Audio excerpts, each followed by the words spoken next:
안녕하십니까 동역자 여러분. 오늘 레이기에서 23번째 시간입니다. 오늘 또 계속해서 나병 환자의 정결의식을 보려고 합니다. 우리가 저번주에 봤지만 나병 환자가 나았다 싶으면 제사장 앞에 나와야 되고, 제사장은 그가 나은 줄 보이면 산새 2마리, 우슬초, 그 다음 백향목, 그리고 갑자기 생각이 안 나요. 백향목, 그리고 백향목, 홍색실, 우슬초, 백향목, 홍색실, 우슬초, 산새 2마리를 가지고 가게 해서 한 마리는 물 위에서 잡고 또 한 마리는 죽은 새의 피를 발라서 날려보내고, 그 피를 정결함 받은 자에게 옷에 뿌리고, 그날 그는 그 옷을 빨고 머리털을 밀고 또 몸을 씻어 7일 동안 기다리란 말이에요. 8일째 되는 날 완전히 정결하게 되는데, 그날에는 흠없는 어린 양, 순양 2마리를 가져와가지고 속죄제와 속건제로 드리고, 1년 된 흠없는 어린 양은 번제로 드리고, 고혼 가루는 소제로 드리고, 또 기름은 가지고 가서 그 사람 오른쪽 귓부리와 그리고 오른쪽 엄지손가락, 오른쪽 엄지발가락에 바르죠. 그리고 이제 정결하다 해주는 겁니다. 이 속죄제물의 피는 또 오른쪽 귓부리, 오른쪽 엄지발가락, 오른쪽 엄지손가락에 피도 바르고요. 그래서 이제 거룩하게 되는 거예요. 거룩하게 되는 겁니다. 그런데 이제 문제는, 그렇게 못 드린 사람도 있을 거 아니에요. 나병 환자가 다 고침 받았는데 부자가 아닌 가난한 사람들은 어떻게 해야 될 거냐. 만일 그가 가난하여 그의 힘에 미치지 못하면, 자, 순양 2마리에다가 어린 양 1마리에다가 소재 10분의 3을 가지고 오고 또 기름도 가지고 와야 되는데, 이게 보통 가격은 아닐 거 아니에요. 순양 2마리, 어린 양 1마리만 해도 가격이 높을 거예요. 거기다 기름과 소재까지 가져와야 됐습니까? 그래서 가난하여 그의 힘에 미치지 못하면 자기를 속죄한 속건제를 위해서 어린 순양 1마리, 2마리가 아니라 이제 어른 순양도 아니고 어린 순양 1마리, 어린 양 1마리와 소재물 가져오라 그 말이죠. 그리고 기름 섞인 그 소재물, 그리고 기름 한 녹, 훨씬 줄었죠. 순양 2마리가 아니라 어린 양 1마리, 또 소재물, 기름, 이 3가지만 가져. 5가지 중에서 3가지. 짐승은 3마리여야 되는데 1마리만, 그것도 어린 양, 이렇게 가져오게 했어요. 힘에 미치지 못하면.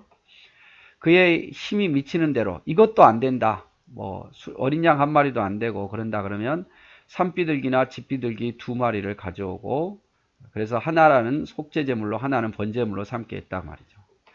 8째 되는 날의 결례를 위하여 그것들을 회막문 여호와 앞에 제사장으로 가져올 것이고, 똑같아요. 이제 제사장은 속건제의 어린 양과 기름 한 녹을 가져다가 여호와 앞에 요제로 흔들어 삼고, 속건제의 어린 양을 잡아 제사장은 그 속죄물의 피를 가져다가 정결함을 받은 자의 오른쪽 귓부리와 오른쪽 엄지손가락과 오른쪽 엄지발가락에 바를 것이고, 다 똑같습니다. 산비둘기가 됐든 어린 양이 됐든 힘에 미치지 못하면 그거를 잡아다가 속죄제물, 속건제물로 삼아가지고 그 피는 오른쪽 귓불이, 오른쪽 엄지손가락, 오른쪽 엄지발가락에 바른 거죠. 그리고 그 고기는 이제 제사장의 몫이 되는 거고. 또 제사장은 기름도 기름은 꼭 가져와야 되잖아요. 제사장은 자기 왼쪽 손바닥에 바르고 오른쪽 손가락에 왼쪽 손에 기름을 조금 찍어 여호와 앞에 7번 뿌리고, 다 똑같아요. 기름을 오른쪽에 부어 가지고 손가락을 이용해서 여호와 앞에 7번 뿌리고, 28절에 그 손의 기름은 제사장이 정결함을 받은 자의 오른쪽 귓불이, 오른쪽 엄지손가락, 오른쪽 엄지발가락, 곧 속건제물의 피를 바른 곳에 바를 것이며, 자, 그 사람에게도 피 바른 곳에다 똑같이 오른쪽 귓불이, 오른쪽 엄지손가락, 오른쪽 엄지발가락에 바르라 그 말이죠. 기름도. 또 그 손에 남은 기름은 제사장이 그 정결함을 받은 자의 머리에 발라 여호와 앞에서 그를 위하여 속죄할 것이다. 앞에서 순염소 2마리 가져온 거나 어린 양 1마리 가져온 거나 비둘기 2마리 가져온 거나 똑같아요. 나머지 부분은. 그는 힘이 미치는 대로 산비둘기 1마리나 집비둘기 새끼 1마리를 들이되 곧 힘이 미치는 대로 한 마리는 속죄제로 한 마리는 소제로 함께 번제로 드릴 것이요. 다 비둘기도 한 마리는 속죄제 한 마리는 번제로 드리라 이 말이죠. 소제와 제사장은 정결함을 받을 자에 위하여 여호와 앞에 속죄할지니 나병 환자로서 그 정결의 시기에 그의 힘에 미치지 못한 자의 규례가 이러하니라. 그래서 정결함을 받은 자가 가난하면 힘에 미치는 대로 드리면 돼요. 힘에 미치는 대로.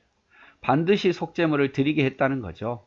뭐 가난한 자라고 못 드리고 부자라고 더 많이 드리고 이게 아니라 반드시 다 드릴 수 있도록 길을 열어 놓으신 거예요. 조금 형편이 좋으면 순양 2마리하고 어린 양 1마리, 기름, 소재물 다 가져올 수 있어요. 그런데 난 가난하다 그러면 어린 양 1마리 그리고 소재물, 기름 이렇게 가져올 수도 있어요. 그것도 못 미친다 그러면 비둘기 2마리, 소재물, 기름을 가져와도 돼요. 그러니까 힘에 미치는 대로 다 누구나 다 죄를 지으면 이렇게 나병 환자가 되면 다 정결함을 받을 수 있게 했단 말이에요. 누구나 힘에 미치는 대로. 그래서 하나님께 드림은 가난하든 부유하든 다 하도록 했어요. 가난하다고 안 드려도 되는 게 아니에요. 빈손으로 오지 말라 그랬죠. 그래서 소득대로 11조 드리는 거예요. 남이 10만원 드리니까 나도 10만원 아니에요. 내 소득의 11조를 정직하게 드리면 돼요. 많이 벌면 많이 드리는 거고 적게 벌면 적게 드리는 거고 기왕 많이 벌어서 많이 드리면 얼마나 좋아요. 그렇죠? 그래서 저도 늘 기도해요. 많이 벌어서 많이 드릴 수 있게 해달라고. 형편껏 감사와 헌신, 자원하는 마음으로 하나님께 드리라고 말이죠. 정결함을 받는데 돈이 없어서 내가 정결함을 못 본다. 그렇게 하나님 만드시지 않고 없으면 없는 대로 힘에 미치는 대로 드려서 누구든지 다 나병에서 정결함을 받을 수 있게 했어요. 모든 것이 주께로 말미암아 싸우니 우리가 주의 손에서 받은 것으로 주께 드렸을 뿐입니다. 얼마나 아름다운 말씀입니까? 역대상 29장 14절 모든 것이 주님으로 말미암아 싸우니 우리가 주의 손으로 받은 것으로 주께 드렸을 뿐입니다. 역대상 29장 14절. 자, 그리고 각각 그 마음에 정한 대로 할 것이요 인색함으로나 억지로 하지 말지니 하나님은 즐겨내는 자를 사랑하시느니라. 고린도후서 9장 7절. 정한 대로 마음에 정한 대로 하고 인색함이나 억지로 하지 말고 즐겨내라 이 말이죠. 물질관이 그래요. 그래서 이 2가지 말씀은 여러분 꼭 기억하셔서 하나님 주신 축복대로 형편 따라 잘 섬겼으면 좋겠습니다. 자, 계속 봅니다. 33절 여호와께서 모세와 아론에게 말씀하여 이르시되 내가 내게 기업으로 주는 가나안 땅에 너희가 이를 때에 자 가나안 땅에 이르렀는데 너희 기업의 땅에서 어떤 집이 나병 색점을 발생하게 하거든 그 집 주인은 제사장에게 가서 말하여 알리기를 무슨 색점이 집에 생겼다 할 것이요. 자, 집에가 나병의 균이 퍼질 수 있죠. 집에도 지금 뭐 시멘트로 하는 게 아니라 흙집이라든지 벽돌을 굽는다 이런 식으로 지었으니까 그것에서 나병의 균이 퍼질 수 있어요. 그러면 집주인이 빨리 제사장에 가서 우리 집에 무슨 색점이 생겼다고 이렇게 보고하라 이 말이죠. 그래서 제사장은 그 색점을 살펴보러 가기 전에 집안에 있는 모든 부정한 것을 면하게 하기 위하여 그 집을 비우도록 명령한 후에 들어가서 집을 볼지니 사람들 다 나오겠어요. 다 나오겠어요. 혹이라도 그게 나병의 균이면 다른 사람에게도 옮길 수 있으니까 일단 그런 신고가 들으면 그 집안에서 모두 다 나오겠어요. 그리고 그 집에서 색점을 볼 때에 그 집이 벽에서 푸르거나 붉은 무늬의 색점이 있어 벽보다 우묵하면 그 벽이 푸르거나 곰팡이처럼 푸르거나 붉은 무늬의 색점이 있고 벽이 우묵해져 있으면 파헤쳐져 있으면 제사장은 그 집 문으로 나와 그 집을 1회 동안 폐쇄하였다가 1회 만에 또 가서 볼 것이요 그 색점이 벽에 퍼졌으면 자 붉은 점이 보이네요. 벽에 푸른 게 보이고 우묵하게 보이는데요. 그러면 나병균이다 라는 것은 짐작을 가지만 그렇다고 해서 집을 바로 허물진 않았어요. 왜? 집이라는 건 소중하잖아요. 자기의 살 집인데 함부로 어떻게 할 수가 없어요. 최대한 살릴 수 있으면 살려야죠. 그래서 7일 동안 다시 폐쇄했다가 다시 들어갔는데 만약에 그 집이 색점이 퍼져 있다면 그는 명령하여 색점에 있는 돌을 빼어 그 색점이 있는 부분만 벽돌로 쌓으면 그 벽돌을 빼내라 그 말이죠. 그리고 성 부정한 곳에, 성밖 부정한 곳에 버리고, 또 퍼지지 않는 곳도 집안의 사방을 다 긁게 해서 그 표면을 긁어내 가지고 긁은 흙을 부정한 곳에 쏟아 버리게 하고, 그리고 다른 돌로 빼낸 돌에 다른 돌로 대신 채우고 다른 흙으로 바르라 이 말이죠. 집을 바로 파괴하는 것이 아니라 7일 지난 후에 퍼져 있는 벽돌은 다 빼버리고 새 것으로 놓고 나머지 부분은 다 긁어내고 표면을 긁어내고 다른 흙으로 바르라 이 말이죠. 자, 돌을 빼내며 집을 긁고 고쳐 바른 후에 색점이 집에서 또 바랬으면, 그렇게 벽돌을 빼내고 집을 긁었는데도 또 나중에 시간 지나서 또 색점이 발견되면 제사장은 가서 살펴볼 것이요, 그 색점이 만일 집에 퍼졌으면 악성 나병인즉 이는 부정하게 되어서 그때야 가서 그 집을 헐고 돌과 제목과 그 집의 모든 흙을 성 밖국 부정한 곳으로 내어갈 것이며, 그 집을 폐쇄한 날 동안에 들어가는 자는 저녁까지 부정할 것이요, 그 집에서 자는 자도 그 옷을 빨 것이요, 그 집에서 먹는 자도 그 옷을 빨 것이냐.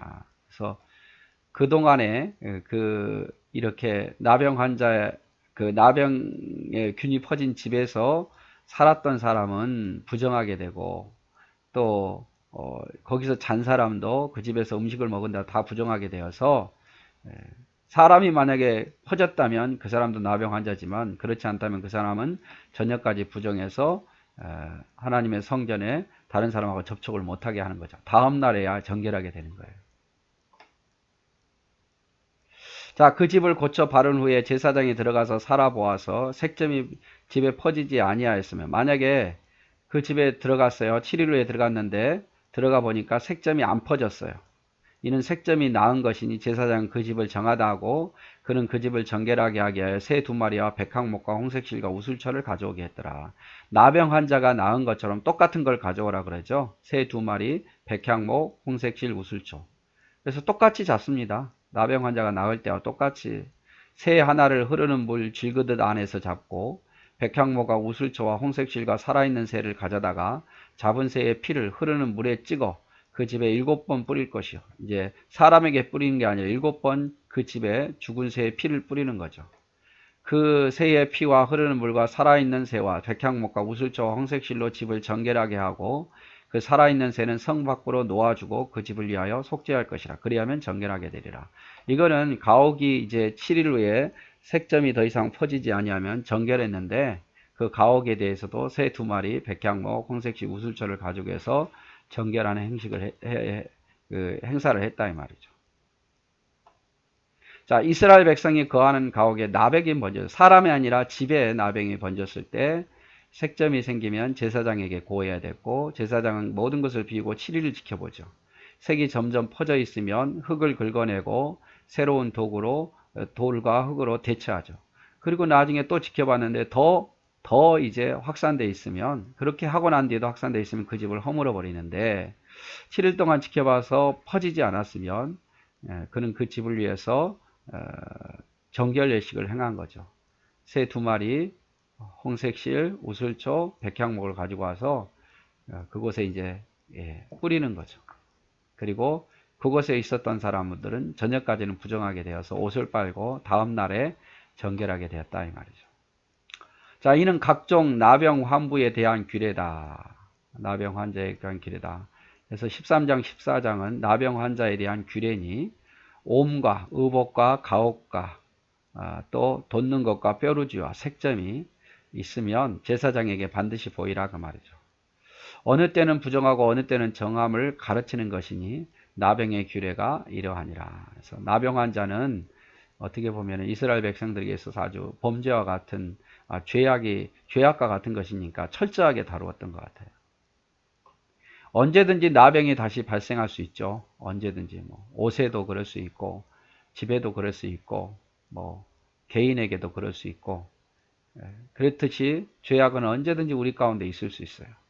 그러니까 우리는 날마다 이 죄악 안에서 죽는 모습, 죄악을 죽이는 모습이어야 됩니다. 죄가 들어오지 않도록 늘 자신을 살피고 말씀 앞에 자신을 점검하고 성결한 삶을 위해서 주님 앞에 나와야 됩니다. 하나님께서 나병을 굉장히 엄밀하게 보신 것처럼 우리는 그 죄를 우리 스스로 살피고 말씀 앞에 나를 비추고 하나님 앞에 정결하게 살아야 됨을 지금 가르쳐 주고 있는 거예요. 이스라엘 백성들이 나병을 굉장히 주의 깊게 보는 것처럼 그 나병이 퍼지면 순식간에 다 퍼져버리니까 우리도 죄악을 그렇게 보자 그 말이죠. 죄가 우리에게 들어오도록 허용하지 말고 죄가 들어왔으면 빨리 씻어내버리고 다른 사람의 죄악이 다른 사람에 전염되지 않도록 하자 이 말입니다.